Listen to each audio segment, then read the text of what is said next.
வணக்கம் மக்களே. என்ன ஒரு ஆச்சரியம்னா, இவ்வளவு கற்பூரவல்லியும் இத்துணூண்டு மண்ணில் தான் கிடச்சிருக்கு. அந்த மண்ணையும் நான் காட்டுறேன். இங்கே பாருங்க எப்படி பச்சை பசேன்னு பறந்து கிடக்குது. விட்டால் பூரா படந்துருன்னு வெட்டியாச்சு.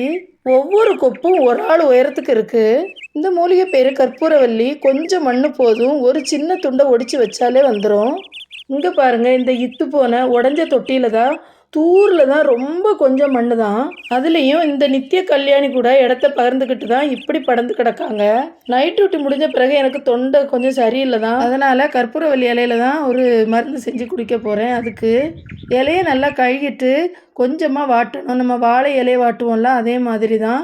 இந்த மாதிரி திருப்பி திருப்பி போட்டு மேலேயும் கீழேயும் லைட்டாக வாடி எடுத்தால் போதும். அப்போ தான் பிழிஞ்சா வந்து சாறு வரும். ஒரு பெரிய ஆளுக்கு ஒரு பெரிய இலைன்னா 5 இலை போதும். நல்லா பிழிஞ்சு சாறு எடுத்துட்டு அதோட 1 ஸ்பூன் தேன் சேர்த்து கலந்து இதே மாதிரி தொடர்ந்து 3 அல்லது 4 நாள் குடிக்கணும். பச்சை பிள்ளை இருக்க வீட்டில் கண்டிப்பாக இந்த மூலிகை செடி இருந்தே ஆகணும். அவ்வளவு மருத்துவ குணம் இந்த இலையில இருக்குது. உங்கள் ஊரில் இந்த இலைக்கு என்ன பேருன்னு கண்டிப்பாக கமெண்டில் சொல்லுங்கள். வீடியோ பிடிச்சா லைக் பண்ணுங்கள். எப்போதும் போல் நாம் எப்போதும் நல்லது நினைப்போம், நல்லது நடக்கும்.